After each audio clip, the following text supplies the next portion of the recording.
वाशिम जिल्ह्यामध्ये गत काही महिन्यांपासून अन्न औषध प्रशासनाकडून प्रतिबंधित गुटख्यांवर कारवाई सुरू असल्याचं दिसत आहे। असं जरी असलं तरी वाशिम जिल्ह्यामध्ये मोठ्या प्रमाणात गुटखा विक्री होत आहे। रिसोड, मालेगाव, शिरपूर, शेलू बाजार, कारंजा, मंगरुळपीर यासह अनेक ठिकाणी खुलेआम गुटखा विक्री होत आहे। अशीच एक कारवाई 3 दिवसा अगोदर वाशिम ग्रामीण पोलिसांनी केली आणि त्या कारवाईमध्ये 5 लाखाहून अधिक गुटखा पकडल्याचं सांगण्यात येत आहे। नेमका हा गुटखा कुठून आला आणि हा गुटखा तिथे जो काही विक्री करणारा होता त्याने कुठून मिळवला आणि यावर नेमकं अन्न औषध प्रशासनाकडून कोणते पावले उचलण्यात आली यासाठी माझ्या समवेत आहेत वाशिमचे अन्न औषध प्रशासनाचे सह आयुक्त भाऊराव चव्हाण। आपण त्यांना विचारूया। या अगोदरही कारंजामध्ये मोठ्या प्रमाणात गुटखा पकडला होता। आतापर्यंत जवळपास 1 कोटीहून अधिक रकमेचा गुटखा पकडला। मात्र मोका अंतर्गत खरंच कारवाई झाली का किंवा होणार का याविषयी आपण त्यांना विचारू। मला सांगा सर, गुटखा पकडला, काय कारवाई होणार आहे पुढे, कोण कोण आहे यामध्ये?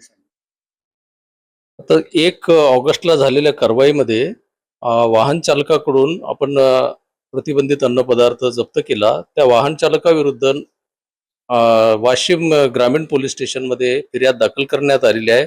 तसंच वाहन चालकांकडून उघड झालेले विजय तापडे या नावाच्या व्यक्तीविरुद्ध सुद्धा आपण फिर्याद दिलेली आहे।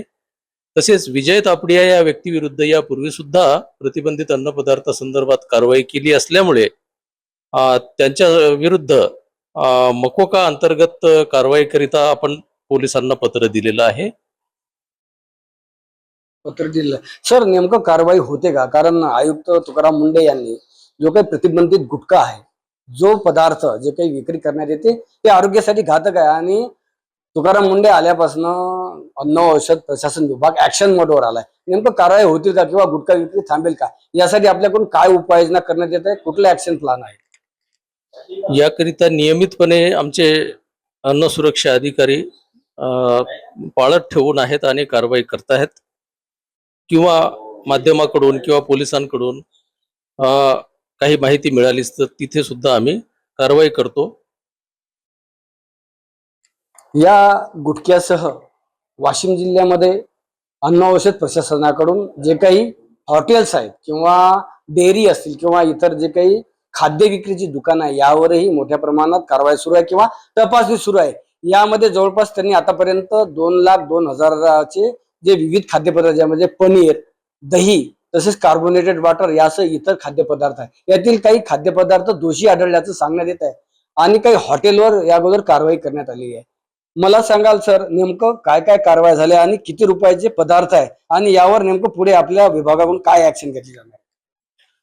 अन्न पदार्थाच्या बाबतीत आपण मागील 3 महिन्यामध्ये एकूण 72 अन्न नमुने घेतलेले आहेत। त्यापैकी 2 अन्न नमुने असुरक्षित, 6 कमी दर्जा आणि 2 नमुने मिसब्रँडेड घोषित झालेले आहेत। तर अनसेफ अन्न पदार्थांसंदर्भात तसेच कमी दर्जा आणि मिसब्रँडेड अन्न पदार्थासंदर्भात कायद्यातील तरतुदीनुसार कारवाई घेण्यात येईल। तसेच एकूण 25 हॉटेल्स रेस्टॉरंट्सच्या तपासण्या कार्यालयामार्फत करण्यात आलेल्या आहेत।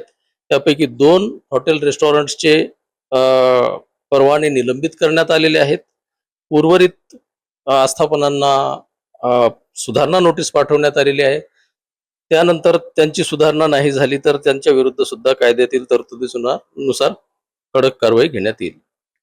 सर, वाशिम जिल्ह्यामध्ये दुग्धजन्य पदार्थामध्ये मोठी भेसळ होत आहे किंवा अनसेफ आहे हे दुग्धजन्य पदार्थ असं सांगण्यात येत आहे। नुकतंच एक रॅकेट देखील आयुक्त मुंडे यांनी मंचर म्हणजे पुणे जिल्ह्यामध्ये पकडले, त्याचे धागेदोरे वाशिममध्ये असल्याची चर्चा आहे। तसेच काही डेअरी मार्फत देखील अनसेफ म्हणजे जे मानवी आरोग्यासाठी धोकादायक आहेत असे दूध, पनीर तसेच इतर दुग्धजन्य पदार्थ विकले जातात। यावर अद्यापपर्यंत मोठी कारवाई झाली नाही। नेमकं कारण काय? काही राजकीय दबाव किंवा इतर दबाव येत असल्याचं दिसतंय का? नेमकं आहे का अशी चर्चा देखील आहे? नाही, विभागामार्फत तर कारवाई होत आहे। आमच्या अन्न सुरक्षा अधिकाऱ्यांनी घी, पनीर, दही, खवा, कार्बोनेटेड वॉटर असे टोस्ट असे अन्न पदार्थ आपण जप्त पण केलेले आहेत। त्यांचे नमुने विश्लेषणार्थ पाठवलेले आहेत। त्यातील काही नमुने कमी दर्जाचे घोषित झाले आहेत, त्यानुसार त्यांच्या विरुद्ध कारवाई केली जाईल। असुरक्षित नमुना एक आलेला आहे, त्याच्या विरुद्ध सुद्धा कायद्यातील तरतुदीनुसार कारवाई करण्यात येईल. आणि आपण जे सांगितलं त्यानुसार तसं काही रॅकेट असेल तर त्या संदर्भात सुद्धा नक्कीच कारवाई करण्यात येईल. किशोर गोमाशे, न्यूज 18 मराठी, वाशिम.